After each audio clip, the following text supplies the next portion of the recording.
Coming at you from the frozen tundra that is East Central Alberta, Canada. Streaming live on YouTube, Facebook, Float, Odyssey, and Telegram. Welcome back to the workshop where we create community, find freedom, promote preparedness, and share success. I am Toolman Tim, and this is the Workshop Podcast. Today is episode 126. It's June 10th, 2022, and our guest today is Rick Austin of Prepper Camp. So let's bring him on. Hey, Rick, how are you? Doing good. How are you doing? Very good. I appreciate it. I reached out to you there, I don't know, a month, 6 weeks ago, and appreciate that you took the invitation and came on. So thank you. Not a problem. Right on. So let's start.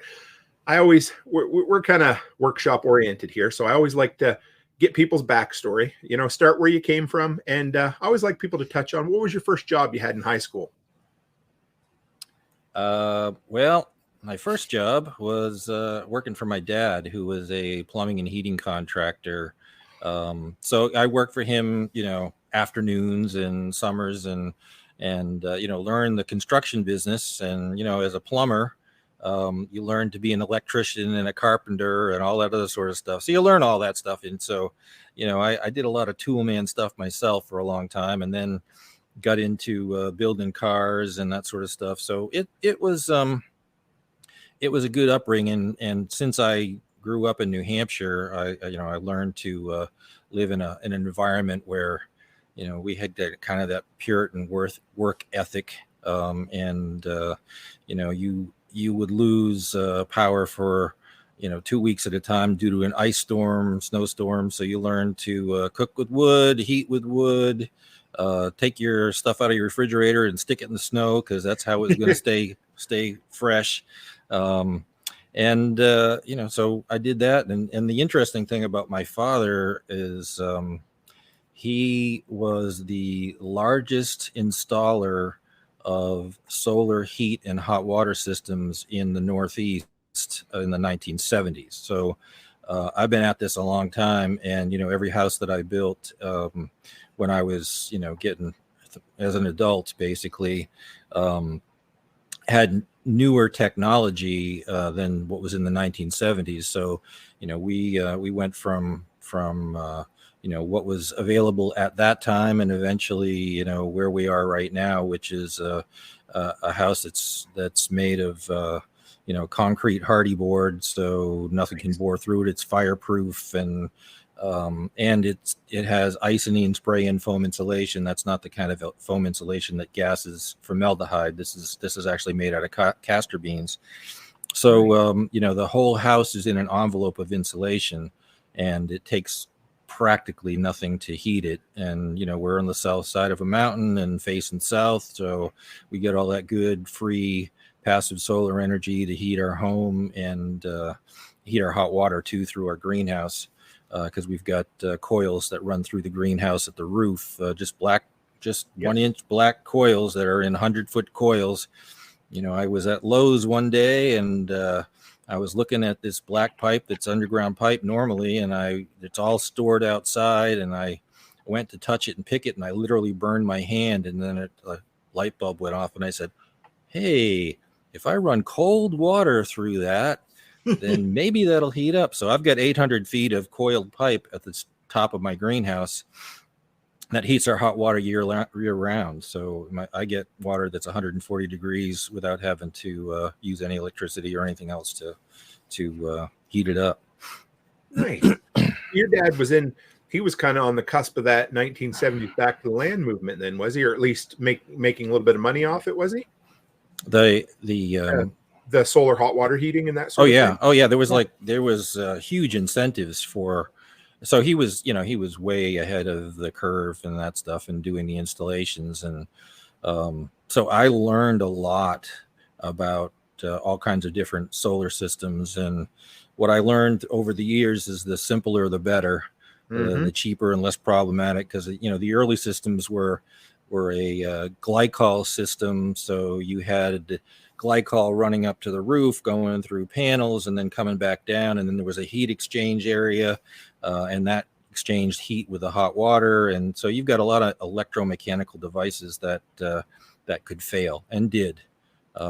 So it was the early beginnings, and we do as much as we can by having the right infrastructure in place and building the right way. I mean, what I learned from the construction business and building several homes, this is our last resort. I hope, here we are.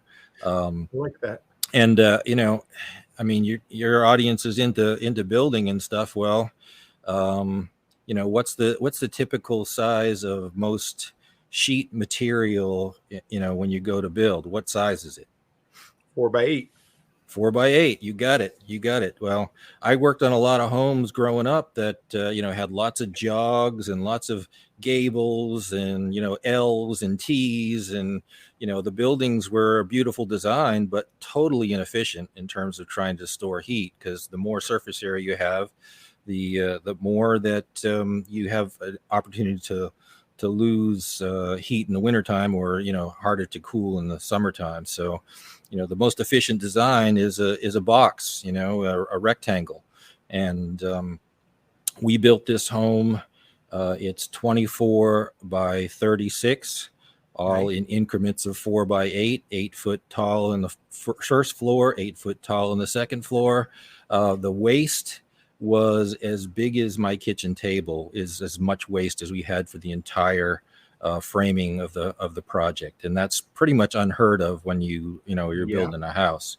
So we used, and that saves you a lot of money too, just an efficient way to build, and efficient from a energy standpoint, and efficient in terms of not wasting materials.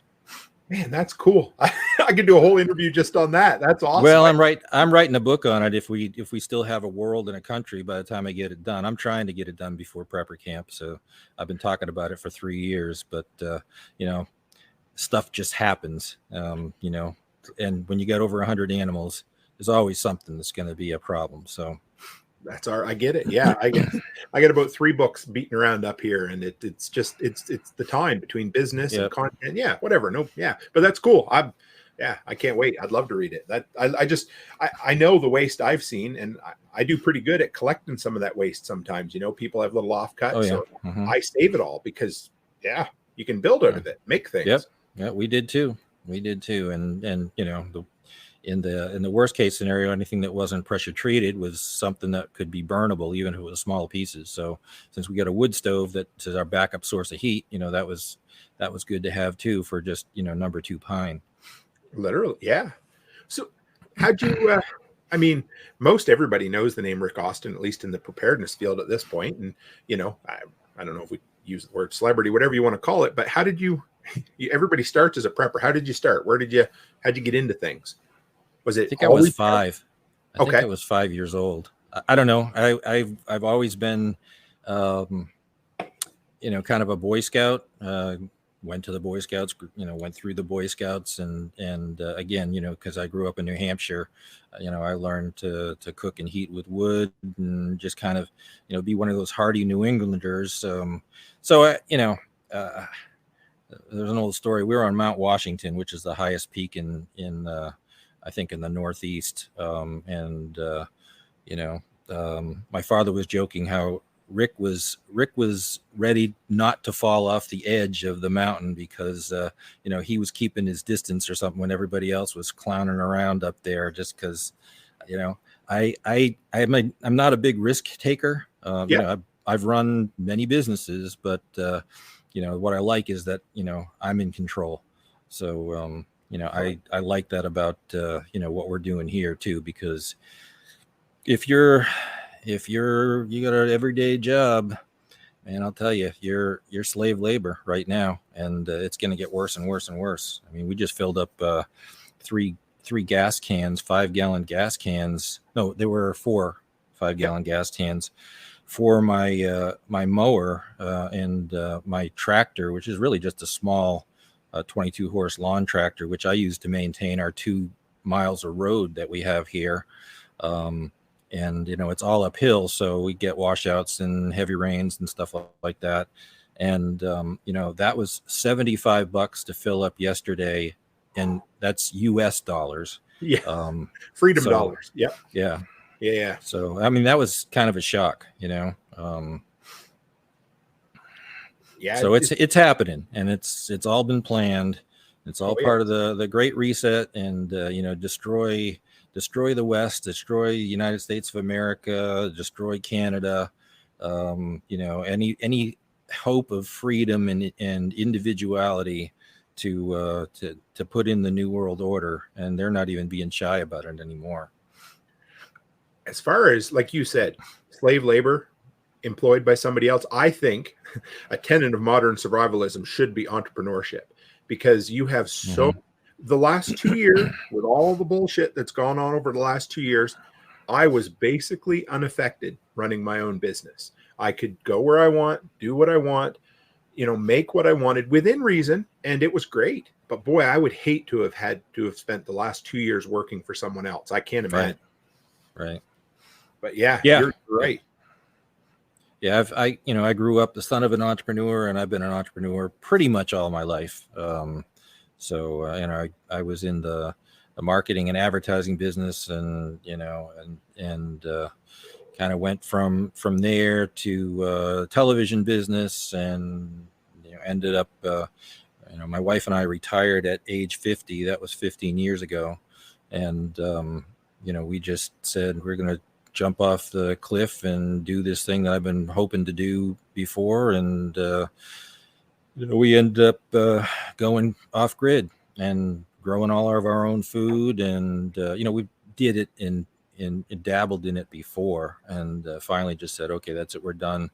And, we just jumped off the cliff and never looked back. And so glad that we did, because, my food forest that provides all the food on less than half an acre of land for myself, my family, and all of my animals, is just amazing, because it's like the Garden of Eden. It's my secret garden of survival. And you plant once and harvest for a lifetime. And the neat thing is that all of those fruit trees, berry bushes, nut trees, herbs, over time they just grow bigger and spread out. And now, when we used to get 5-10 gallons of peaches off of a tree, we get 3 gorilla cart fulls. Wow. And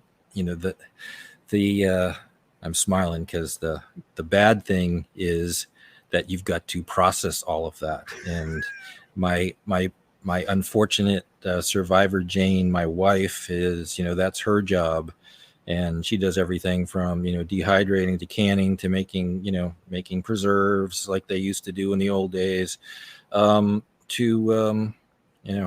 we recently bought a freeze dryer.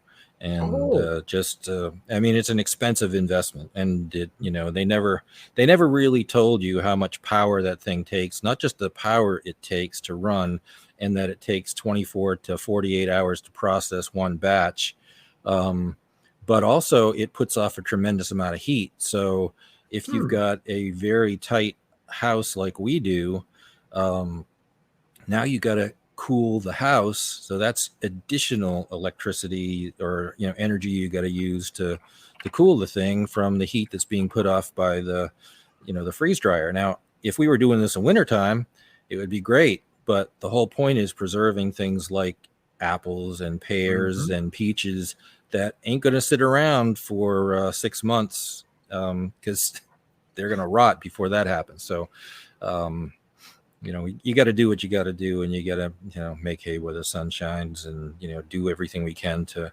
preserve stuff. And my wife is just going absolutely balls to the wall on all of this stuff, because she sees the end is near, and we've got to put away as much as we possibly can, and you get stuff done, because when the population, and when the plebes and peons are all starving because there ain't no food at the grocery store, and there's no more gasoline to get anywhere, that's when society falls apart, and that's when you start having people kill each other for those resources. And you look at what happened at Hurricane Katrina. In 3 days, it went to absolute anarchy and every man and woman for themselves, and just total chaos and collapse of civilization. So it doesn't take long for that to happen. And the DoD, the War, the War Department have all war gamed this whole thing out. They know what's going to happen. They know how long we're going to last, and what's so the people that be left to be people like you and I, and hopefully some of your audience that are prepared and looking out for this stuff. And the other people that will be left are the really, really, really bad psychopaths. Sure. So that's who we're going to be dealing with, and it is going to be the Walking Dead for a while. When all of this comes to fruition. So you started this food forest farm.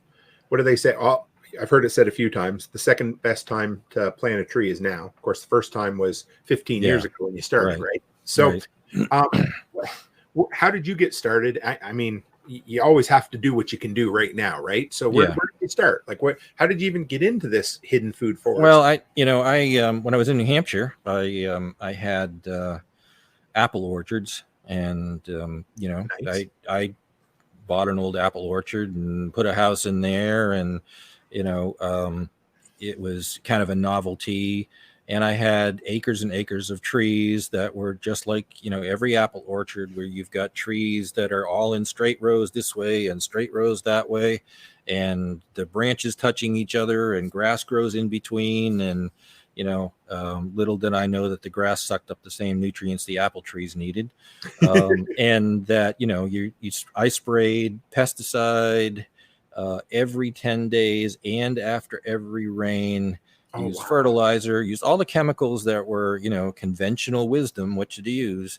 And I still had scabby, wormy apples, just like every other apple farmer. So I just, did what I could, spent a lot of money doing it, and just knew that there was something not right with this picture. And did the same thing when I was in Florida. I spent about 20 years there, and, we had citrus.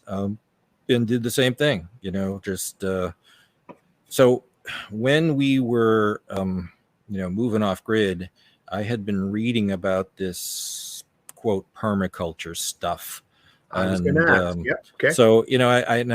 read the 400-page books by all these eggheads that can't speak, to a normal person. And, I'm not a stupid guy myself. So, I mean, I kind of went through all of this and just realized how difficult it was for people to understand, and put together a plan and a map and what I wanted to do. And, it was all a big experiment. And, I created these little guilds, and, the way the system works is, nature doesn't grow anything in straight rows. So, you start with a tree, and that tree starts as a seedling, and then that tree grows up and grows out, and then suddenly you have a canopy, and underneath that canopy is full shade, and there's certain plants that enjoy that shade, and there's a symbiotic relationship between that fruit tree and those plants that are underneath it. Sure. Then outside of that canopy, you've got full sun again, and that's where you plant your berry bushes, like your blueberries, blackberries, elderberries, raspberries, that sort of stuff. And then outside of, now you've got in a circle around your fruit tree. And then you've got another circle of sun, full sun, and that's where you plant your herbs, your cooking herbs, your medicinal herbs, that kind of stuff. And those things flower all the time. They've got tiny little florets that bring in the pollinators to pollinate your other fruit, and they also bring in the predatory wasp that will kill the bad bugs that you don't want to have on your fruit inside. So what you've got is you've got a defensive perimeter around all your fruit.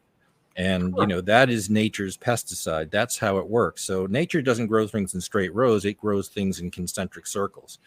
And so, outside of that, you've got your ground cover layer, and ground cover can be anything from clover to strawberries, and, clover and peanuts and peas and beans. They're all nitrogen fixers.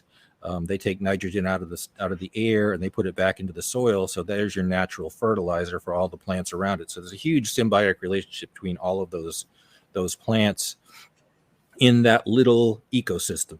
And then I've got 40 of those ecosystems touching each other. So I've got, different pear trees, different apple trees, different peach trees, that are the basis, and nut trees that are the basis of all this. And, figs, and basically we grow every fruit tree, berry bush, grape that'll grow in our region in the Appalachian Mountains here. And, it all works great. I mean, it was amazing how much. I mean, we had more food than we could eat in the first year. Wow. And in the second year, I mean, things just grew bigger and grew out and produced more food. And so now, we've got, when I say a gorilla cart, I'm talking about the big gorilla cart out there. And last year, off of one Asian pear tree, we've got 3, topped off gorilla carts full. And, one cart had kind of crappy fruit with some not very good looking stuff and things the bugs had gotten into, and some of the drops and everything else. Well, that's the stuff that you give to the chickens. Sure. So they love that stuff, and it feeds them. And then you've got the stuff that's, not quite so bad that you end up giving to the pigs, and you end up feeding your goats with, and, that sort of thing. And then the pristine, number one stuff is the stuff that we keep. And, my wife's unfortunate job is to preserve all that stuff. And, I mean, at some point in the middle of the season, after I'm bringing in 6 to 12 gallons of fruit every single day, she screams, "Stop! I can't do this anymore." So I hate to admit it, but we've got 3 freezers that we put stuff in, and then, she will take her time, so to speak, instead of 18 hours a day, a little less than that, so that she can get all that stuff preserved and stored for us. Chris, there, he just asked, do you do any grafting for varieties or just let it be? I really don't do any grafting. I mean, you need something that's going to be good rootstock. And, what I suggest to people is that they go to a local nursery, people that actually grow stuff that's indigenous to their area, because what will grow where you are and what will grow where I am, you could have apple trees that'll grow where you are and apple trees that grow where I am, but they're not indigenous to the area, and they're not. Well, let's say there's this thing called yeah, that's okay. It's chill hours. So it's a number of times or number of hours that are below 45 degrees. So yes, you get more of those chill hours than I do, and the trees that grow in your area are used to waiting longer to say, okay, it's spring, now I can set out my buds and the bees will pollinate them and I will get fruit. The trees down here in the Southeast United States, after they get a certain amount of chill hours, to say, okay, spring's here, right. let's go. Well, if you take a tree from my area and put it up in your area, that thing will bloom way too soon. You'll have a frost. It'll kill everything. And, the tree will eventually put out leaves and that sort of stuff, but you won't have any fruit. So, unfortunately, if you're buying, fruit trees from the big box stores, those are coming from 1,500 miles away. You don't know what they are, and they're pumped up on drugs. They're pumped up on fertilizer and stuff. They look good in the store, but once you get them home, they wither and die. So, go to a local nursery that can, that understands at least the concept of permaculture, and that will give you, fruit trees and berry bushes that are acclimated to your area, and acclimated to your area in terms of pests and, other stuff too. We've got grapes that we grow here that are Concord grapes. I love Concord grapes. They grow in bunches, but they've got thin skins, and the wasp will sting those skins so they can suck the juice out of the grapes before they're ripe. And what happens is they literally start fermenting on the vine. Sure. And they drop off. And since my ducks go through my garden and eat the bugs and slugs and snails that I don't want to have on my fruit, they're picking up these, these grapes that are fermented already. And I got a bunch of drunk ducks walking around, sideways in the garden. I was But muscadines and scuppernong grapes are indigenous to this area. They have very thick skin, so that doesn't happen to them, and we don't have that issue. Have you ever had either an infestation or disease go through with this system much, or not too bad? It's like Miyamoto Musashi's saying, that which does not kill us makes us stronger. Yep. I've had some cedar rust go through some of my pear trees, and I've thought about putting something and even some organic chemicals on it. And then I read what's in there, and you're not supposed to let your animals near it. And I'm reading the problems and the dangers that they're talking about. And I said, this is organic. And I said, no, I'm just not going to do it. And, I just let nature take its course, and they get over it, and it makes them a stronger tree. And, they just get taller and bigger and produce more fruit. So they're more resistant to that kind of stuff if you let nature take its course. So as much as possible, I just step back and watch what's happening. And then, when stuff is ripe, I go through and pick it. Nice. Yeah, no, that's good. So we can touch. I'd take a whole hour talking on this. I do teach an hour-long class at Prepper Camp. So, well, that's where I was heading. So you're a natural teacher, aren't you? Where did that come? You always been a teacher too? Always wanting to share what you know? I figure the more people that use my system and can feed themselves, the less I have to shoot when it comes time to do it. So that's great. Sure.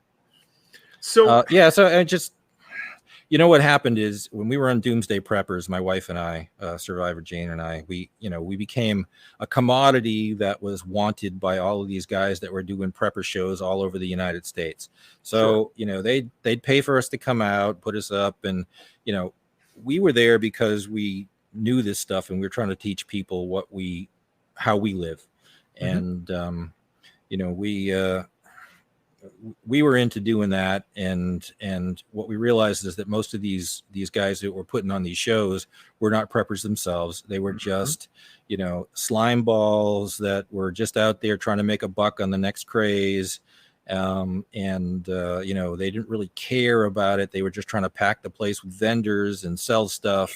And what we saw, people that went there, the attendees, they wanted to know how to use things, and so they're the ones that, we just said, hey, these people want to learn. So, we were teaching them stuff. And that's how I ended up writing a book, on the secret garden of survival, because, people kept saying, wow, this is great. You need to write a book so we can find out how to do this. And the good news is, because this is a huge experiment for us, I took pictures all along the way. And, fortunately, I had all that stuff that I could use in the book. And having been a marketing guy my entire life, I realized that, people will look at pictures and read captions and headlines before they ever read a word of copy. So, it's really kind of a picture book that shows you how to do what we do, in the garden, just, every step of the way, from, how to pick the right location and land, how to get the land set and squared away. And we grow on the side of a mountain, on the south side of a mountain. In conventional wisdom, you would never grow on a steep slope like that, but we put in terraces, so water runs downhill, and we got the terraces, and the water just kind of sinks in there. And the plants, because they're perennials, they put down deeper roots, as opposed to your annuals which have a 3-month life cycle, from seed to seedling to flower to fruit, so your garden variety vegetables of any kind, from cucumbers to squash, that's what they do. They have a 3-month life cycle. Well, these things, because they're perennials, they can last a lot longer. So droughts don't affect them as much, too much cold, too much wind, too much heat, too much winter, they can withstand the test of time. And, so you plant once and you harvest for a lifetime. And, the plants and trees just get bigger, and everything kind of fills in. And, everybody gets along, and we have a tremendous amount of food. And the beauty of the system is, I call it the secret garden of survival, because it's all hiding in plain sight. I mean, it just looks like an overgrown, area that somebody just abandoned, and there's nothing to see here, as opposed to a traditional garden that's in straight rows. When we do have the zombie apocalypse and everybody's leaving the big cities and heading for the hills, the poor little farmers and mom and pops that are growing their garden in straight rows, they're going to be attacked like locusts, and if they're going to assume those people have food stored in their house, and they're going to be overrun.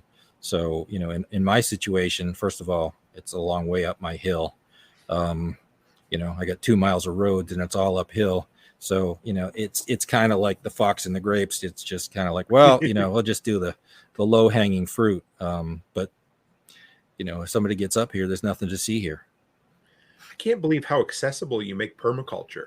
You didn't even use the term swales. You just called it a terrace. Everybody knows what a terrace is, right? Like, it's just there. The water collects, and it's great. You're a natural born teacher. I appreciate that. So it's probably why you started Prepper Camp, is it? Is that a bit of it? Well, actually, we started Prepper Camp because we were disgusted with the people that were trying to make a buck, and on all of these people who were truly trying to be prepared. And we got together with a few of our other speakers in the circuit, and we said, hey, we'd like to do an event that we would want to attend, in an environment that's not a convention center, where, you're not butt to butt and elbow to elbow, and, you have a chance to actually test and try this stuff that you're learning. I mean, you get a chance to do, try to make a fire or use a Dutch oven, or you can't do that in a convention center. So, we said, we'd like to do something like that. So we found a place in the Appalachian Mountains, a huge campground, and we actually found them because they went to another place that we were, Jane and I were teaching, and they wanted to buy goats from us, and so one thing led to another, and we found out they had a campground, and we took Mr. Toad's wild ride on his golf cart through his place, and it's like, man, this would be perfect. And so we decided we're going to do Prepper Camp. And the first year was, we didn't know if we'd do a second one, but it was phenomenally successful. And, this will be our 9th year. We're the largest outdoor preparedness event and homesteading event in the nation. And, I'm sure Canada, probably the world, but I'm sure.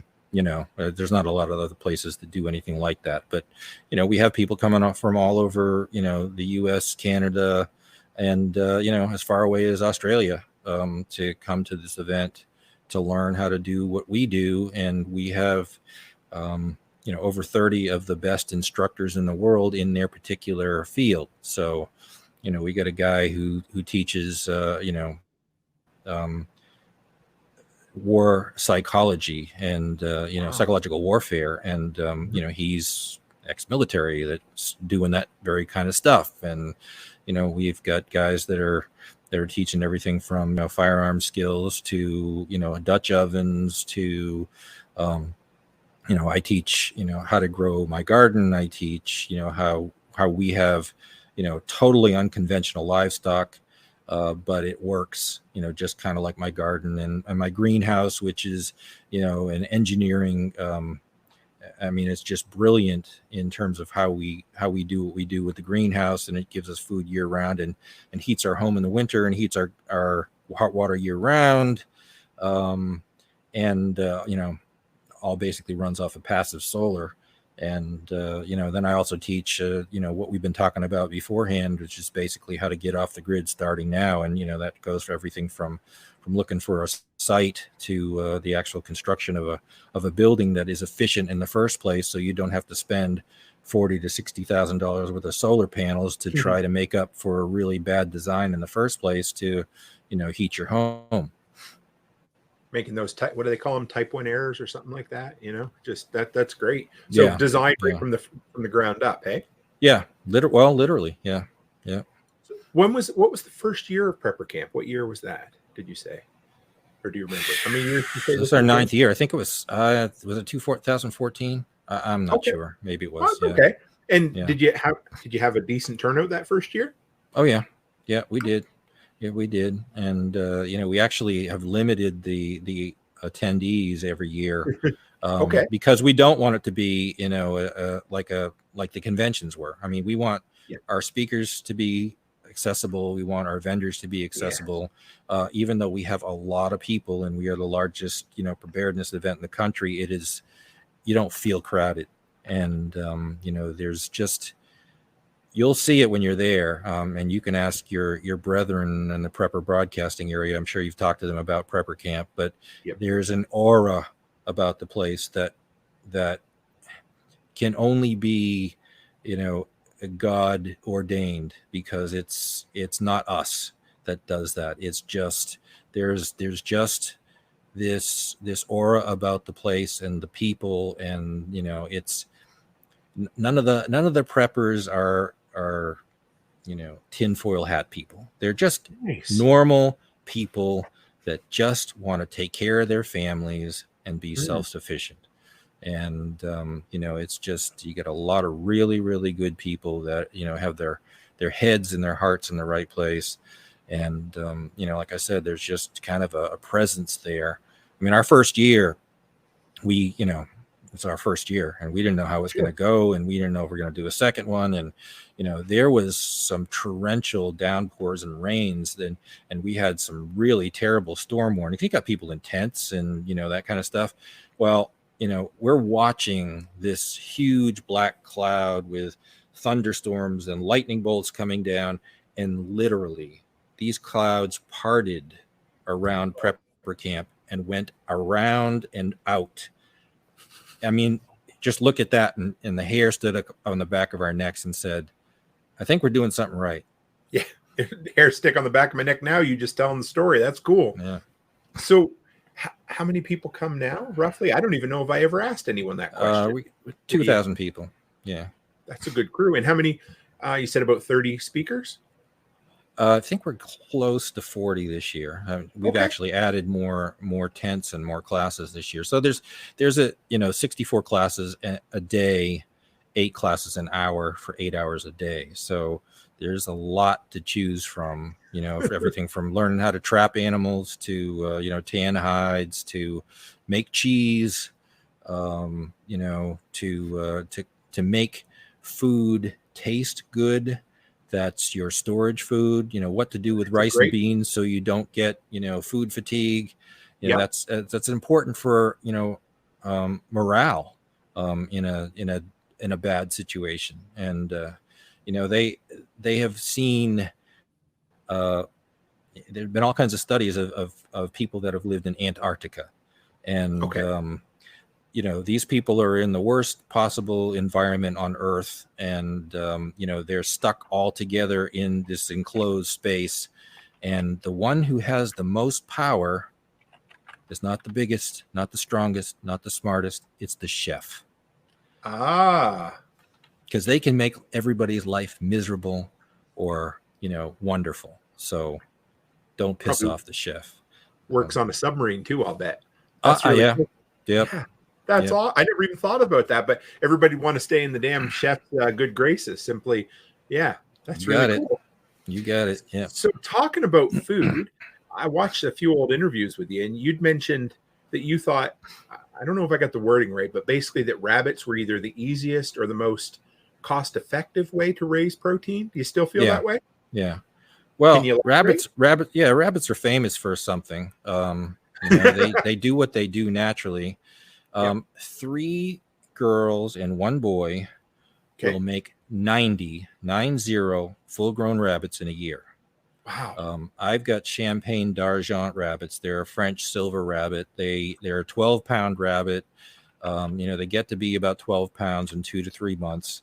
And they dress out at about 10 pounds because, rabbits are high protein, low fat, high protein to bone ratio. So for 12-pound rabbit, they dress out to about 10 pounds of meat. 90 rabbits is 900 pounds of meat that you can raise in your garage. Right. Literally. and they're quiet. Nobody knows you have them. They don't take up a lot of space. They don't require a lot of food, and they do what they do. Now we raise them, we went from raising them in cages and having to, arrange courtships and do all that sort of stuff and, clean up their poop and, and then deal with the babies. And I finally just said, hey, you know what? Every other animal we have free ranges on this property. Why aren't we doing this with the rabbits? So they're in an enclosed space. They're not in cages. It's a rabbit colony. They do what they do. I don't do any arranged marriages. They just do what they do, and I don't have to do anything about it. And they magically make babies every month. All of the girls, and so we're producing a lot of rabbits, and we've got an area with just a cat door that locks both ways that they can go in and out of, that it took them a day to figure out, and then they go in and out, and so they're out in the shaded area underneath a giant net that keeps them protected from the birds of prey, which is the biggest problem with rabbits. Sure. So it's all chicken wired and screened in, and they've got this nice little bunny park they can be in. And on top of that bunny park, what provides the shade is muscadine grapevines. So we got grapes growing on top of that little arbor for them, and it's another place that we're growing food. So can they? I suppose if they drop, can they get some of those grapes as well, or do they just? Yeah, they can eat them. Yeah. Okay. Yeah. So. And how much do you have to supplement? We provide them with food from the garden. So, they do everything from chew on sticks of, pear trees to the fruit that we have. And then in the wintertime, I grow barley in the greenhouse. And, I've got a great little video on how to do that, but basically taking barley seed, and you stack up just these cheap little containers that you can buy from Walmart, and you punch holes in one end and you stack them up on the greenhouse shelves, and you pour water in one, and the water goes through that, and then down to the next one, and down to the next one, and down to the next one. And the beauty of that is that 1 pound of seed will make 13 pounds of feed, of forage, in 8 days. Is that like microgreens, basically? Yeah, pretty much. Yeah, pretty much. So it's greens, and the rabbits will eat, any leftover seeds. They'll eat the roots. They'll eat the greens themselves. So, you take 1 pound of seed, and you get 13 pounds of feed in 8 days by just adding water. Wow. It almost no work. I could do that in my, I've grown lettuce in my office where I am right now. I could do that sitting right over there, no problem at all. Yeah. And it's not just the rabbits. I mean, the goats will eat that. The ducks will eat that. So I've got pictures of the ducks in the snow. And I throw, little bits of this stuff out, just basically cut it in squares and throw it out to them. And, they're eating greens in the snow. Wow. So what about the rabbit poop? Because can you use that right away? Rabbit poop is great. We went to some kind of libtard, it was a Mother Earth news fair in Asheville, which is as libtard as it gets. Fair enough. And we were walking around looking at the vendors and learning what we could from people about food and growing stuff and husbandry, and so we were looking, and this booth was selling this highly nutritious fertilizer in a small little jar for $5, and it was rabbit poop. And I turned to my wife and said, "We're rich." Yeah. So, but yeah, it's a great fertilizer, and I don't buy any chemical fertilizers, but I use all of that stuff and the stuff that we scrape out of the barn that the girl goats make, and throw that out there, and that just adds to the soil.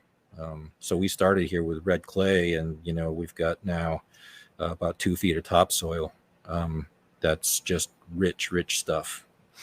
Can you Elaborate a little on that. I'd love to. We got about 15 minutes yet. So, how did you build your soil? What did you? Well, it's really kind of using that whole permaculture, Yeah, the secret garden survival thing, because let's start with this. okay.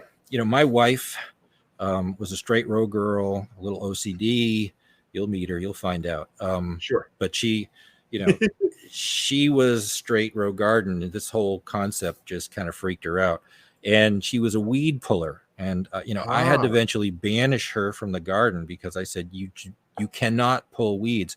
Weeds are are really the first plant. They're a pioneer plant. They're the first plant in succession. They'll break up the soil. So they'll take something like red clay, they'll break it up, they'll grow where nothing else will grow. They'll allow water, air, and microbes to get into that soil, and then they die, and they become food for the next series of plants. So when you pull weeds, you set your whole growth cycle back over a year. So these right. people that are pulling weeds are doing absolutely the wrong thing. So, and weeds are flowering all the time, all year long. So I've got honeybees, and that's feed for them all the time, and so they make a lot of honey for me, and I get about 60 pounds of honey per hive per year. So aside from them being able to pollinate all my fruit trees and my nuts and berries and everything else, they've got they've got all of that stuff that they can then use to make honey for me. So I kind of consider myself a landlord. I give them a place to live, and twice a year I go collect the rent. And honey is nature's perfect food. I mean, it's got great medicinal qualities. It's great for both internal and external medicine. They can use it. You can use it to they actually are using raw honey now to pack people who have necrosis as a result of having diabetes, and their toes are falling off. Their toes don't grow back, but nothing else is stopping it. It stops MRSA. Wow. So it's absolutely a great source to have for a prepper. And we sweeten everything with it, so we don't have any of that GMO sugar that we're using. So that's part of my livestock plan too, and it's really not a lot of work. I mean, you just give them a place to live, make sure they get plenty of room to expand, and then you go collect the rent twice a year. Have you had any trouble with winter die-off, as a lot of people have, or have you been pretty lucky? Yeah, and Yeah. it's the whole colony collapse disorder, which Yep.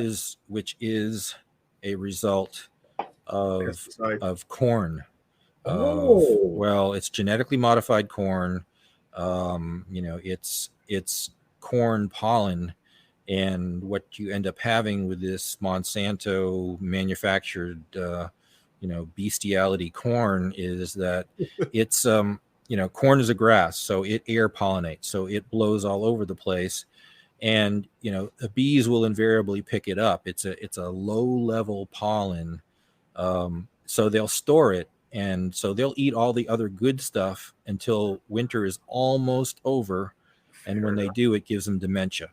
So really? I had somebody growing corn, within, bees will travel 5 miles for food. And the beauty of my food forest is they really don't have to go very far to get pollen and nectar. And, the more trips they make, the more honey they make for me, and the healthier that they are. So, if they can go back and forth, my bees are right outside of my garden, so they just keep going back and forth and getting stuff, but they will pick that stuff up. Now, the people that were growing corn are no longer there.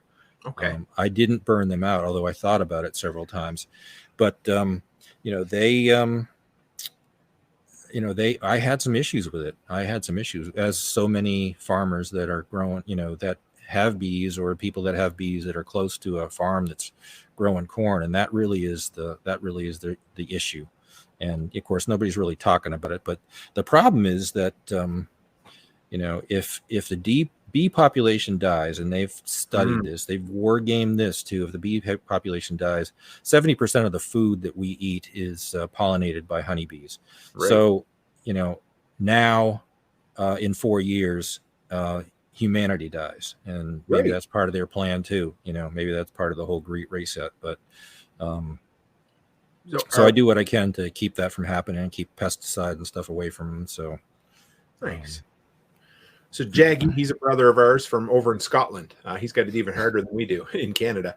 He wants to know, do you have any fish with aquaponic systems at all? Yeah, actually, we looked into aquaponics, and again, you've got electromechanical devices to make it all work. And, if you're doing something like tilapia, which is everybody's favorite, that's a tropical fish. So you've got to heat the area that they're in. So if you got to be smart about what you're growing for fish. And so we stocked our pond, which we dug into the side of this mountain, and lined with an old pool liner, and we stocked it with catfish and sunfish, and they're from this region, so they're able to handle the weather and the freeze overs and that sort of stuff. So yeah, we do have that, and they're bottom feeders, so they kind of maintain themselves. We don't interfere, and we've got I can't remember how many thousands of gallons of water are in that pond, but we've got that as a resource if we ever need it. And they live there, and it's a place for our ducks to swim around in. And it's like summer at the community pool. They get out in the morning, they're out there flashing and playing, and then they go to work in the garden, and they eat bugs and slugs and snails. And unlike chickens, they don't scratch up roots, so I can have them in there, and they keep they keep everything going, and they fertilize behind them, and then turn those bugs and slugs and snails into protein for me in terms of eggs. That's an easy way. Yeah. How cold does it get where you are, like overall? We've had winters where we've had 33 degrees below zero with a wind chill factor. Okay, and so I've serious. and I've got pictures of growing oranges in my greenhouse with a blue snow out there outside the window. So it's really yeah. And so and that's full. Is it only heated with solar, your greenhouse, or do you have wood supplemental too? Or Nope. No, we don't supplement it at all. And because it's an insulated greenhouse. So again, this is a totally different concept. So right. It's an insulated greenhouse. It's got, windows, of course, that the sun can come in, and it's got, glazing on the top and glazing on the sides. But the windows are triple pane argon filled windows. So they're super efficient. Yeah. They're super efficient. So they allow heat and light to get in, but they don't really allow it to escape. So, in the wintertime, basically it always maintains above 45 degrees, no matter how cold it is outside. And because we've got this huge thermal mass of filled in concrete blocks, because we put in planters essentially, so that we're working at waist level for the plants that we have planted in there. And then we've also got other plants in pots that are the big trees. Like we grow coffee trees, we grow citrus in there, and citrus doesn't grow here naturally, and neither do coffee trees. But right. Who hasn't said they'd die for a cup of coffee? Well, we talked about morale, and my survival crew is going to be happy to have coffee when there isn't any. When we do have the worst of things happen, the end of the world as we know it. So wow, that's incredible. I didn't even know you were growing coffee. I didn't know you were growing citrus, for that matter. Yeah. And is it a lot of work? No. We use the same kind of concept in the greenhouse that we do in the garden. Just let it go, plant once, and take care of it. And we have natural predators in the greenhouse. I had to teach my wife to stop taking out the spider eggs that were in the corners, because spiders are your best pesticide. Right. And they take care of a lot of that. That's incredible. I know there's a few people that a greenhouse year round here in Alberta, but it's a tricky proposition, of course. Yeah. But that must have been quite an investment to go triple pane argon filled windows for a Not greenhouse. really. No, it wasn't really that much. It was just, doing the infrastructure right the first time. Sure. And, I went to one of these stupid libtard conferences where somebody was so proud of their Earth ship that they called that they, they had this greenhouse attached to their house, And the guy was talking about how, it was cold out and, below zero. And he was up at 4 o'clock in the morning stoking the wood stove. And I said, you're an idiot. I mean, it's just an idiot. I mean, why do you set yourself up with a stupid thing to start with? I mean, if you do what I'm doing in terms of an insulated greenhouse, you don't have to do that. And you've got enough thermal mass. The sun heats it up during the day, gives off heat evenly at night without having to do any supplemental heat whatsoever. So, just take some cues from nature. And, as a result, it's been a ride, and it works well. And, which is why, my wife and I give back by doing the speaking thing, by writing the books, by doing the videos, and, by doing Prepper Camp. That to us, that is our ministry. That Right. is what we do. And, we do it once a year. It's about 10 months of planning and work to put on a 3-day event. Do the best that we possibly can do with that, and teach as many people as we can. And, we've gotten a lot of kudos from people and thanks from people in the, after the fact. I mean, when this whole pandemic thing happened, there were a lot of people that reached out to us and said, if it wasn't for Prepper Camp, I might not be alive right now. That's And, awesome. we had food storage, we had stuff, we were able to maintain. And, in our own circumstance, when we first found out about this, we thought, hey, China, biological weapon. Okay. Maybe we don't want to go into town and get whatever this thing is. So, Yeah. we don't have to, we grow Right. all our own food. So, my wife and I were sitting on a swing, looking out at the mountains, watching the goats grazing in front of us. And she just kind of turned to me with a little smirk on her face and said, you realize there's a worldwide pandemic right now? And I said, oh yeah, that's right. There is. So, if you're prepared and self-sufficient, you don't have to be, worried and thinking about stuff like that. And that's security. I mean, Yeah. that really is security.